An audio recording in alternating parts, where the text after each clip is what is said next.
नमस्ते। आप सभी का हमारे YouTube चैनल पर बहुत बहुत स्वागत है। आज मैं आप सभी को एक ऐसे मंदिर के बारे में बताऊंगी जहां दर्शन मात्र से ही सारी मुरादें पूरी हो जाती हैं।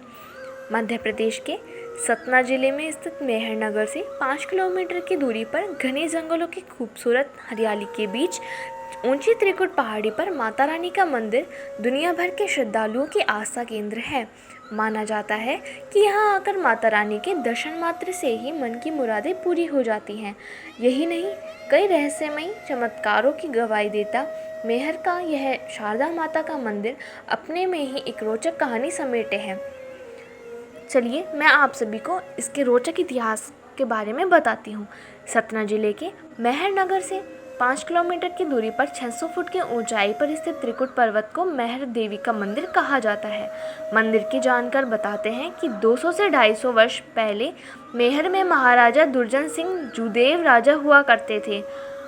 उन्हीं के राज्य का एक ग्वाला गाय चराने के लिए जंगल में जाया करता था। तब के घनघोर और वीरान जंगल में दिन में भी रात जैसा अंधेरा छाया रहता था। जंगली जानवरों और अन्य जीवों की डरावनी आवाज़ें आया करती थी। एक दिन उसने देखा कि उसकी गायों के बीच एक सुनहरी गाय भी चल रही है, लेकिन गोधूली वेला में वह अचानक कहाँ चली गई। दूसरे दिन जब वह इस पहाड़ी पर गाय लेकर आया तो देखता है कि फिर वही गाय इन गायों के साथ मिलकर घास चर रही है। तब उसने निश्चय किया कि शाम को जब यह गाय वापस जाएगी तब उसके पीछे पीछे जाएगा। गाय का यह पीछा करते हुए ग्वाले ने देखा कि वह ऊपर पहाड़ी की चोटी में स्थित एक गुफा में चली गई और उसके अंदर जाते ही गुफा का द्वार बंद हो गया। ग्वाला बेचारा गाय के इंतज़ार में गुफा के द्वार पर बैठ गया। उसे पता नहीं कि कितनी देर बाद गुफा का द्वार खुला, लेकिन उसे वहाँ एक बूढ़ी माँ दिखाई दी। तब ग्वाले ने उस बूढ़ी माँ से कहा कि माई, मैं आपकी गाय चराता हूँ, इसलिए मुझे पेट के वास्ते कुछ मिल जाए। मैं इसी इच्छा से आपके द्वार पर आया हूँ। बूढ़ी माँ अंदर गई और लकड़ी के सूप में जौ के दाने लेकर आई और उस ग्वाले को दे दिए। माँ ने उससे कहा, अब तू इस भयानक जंगल में अकेले ना आया कर। ग्वाला बोला, माँ, मेरा तो काम ही है जंगल जंगल गाय चराना, लेकिन माँ आप इस भयानक जंगल में अकेली रहती हैं, क्या आपको डर नहीं लगता? बूढ़ी माँ हंसी और उस ग्वाले से कहा, बेटा, यह जंगल, ऊंचे पर्वत पहाड़ ही मेरा घर है, मैं यहीं निवास करती हूँ। इतना कहकर वह गायब हो गई। ग्वाले ने घर वापस आकर जब उस जौ के दाने वाली गठरी खोली तो वह हैरान हो गया। जौ की जगह हीरे मोती चमक रहे थे। उसने सोचा कि यह उसके किसी काम के नहीं। वह सुबह होते ही महाराजा के दरबार में पेश होकर उन्हें आप बीती सुनाएगा। दूसरे दिन भरे दरबार में वह ग्वाला अपनी फरियाद लेकर पहुंचा और महाराजा के सामने पूरी बात सुनाई।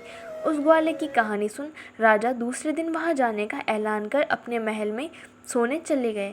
रात में राजा को स्वप्न में ग्वाले की बताई बूढ़ी माँ के दर्शन हुए और आभास हुआ कि वह तो आदिशक्ति माँ शारदा हैं।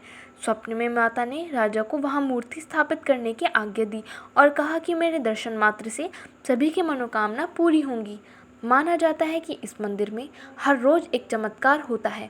रात को मंदिर की साफ सफाई कर पुजारी और उनके सहयोगी घर चले जाते हैं, लेकिन जब वह सुबह लौटकर मंदिर के पट खोलते हैं तो पूजा पाठ और आरती का सामान नजर आता है। पहली आरती कौन करता है कोई नहीं जानता। मंदिर में अपनी सेवाएं देने वाले बताते हैं कि दुनिया भर के विशेषज्ञ यहाँ आकर इस रहस्य की गुत्थी नहीं सुलझा पाए। मान्यता है कि दो वीर योद्धा आल्हा और उदल माता के परम भक्त थे। वहीं आज भी हर रोज वह माता रानी का पूजा पाठ और आरती करने आते हैं और चले जाते हैं। मान्यता यह भी है कि आल्हा उदल ने 12 साल तक लगातार तपस्या करके माता से अमरत्व का वरदान प्राप्त किया था। दोनों भाइयों ने माता को प्रसन्न करने के लिए भक्ति भाव से अपनी जीभ शारदा को अर्पण कर दी थी, जिसे माँ शारदा ने उसी क्षण वापस कर दिया था। सनातन परंपरा में माँ शारदा को विद्या, बुद्धि और कला की अधिष्ठात्री देवी के रूप में पूजा जाता है।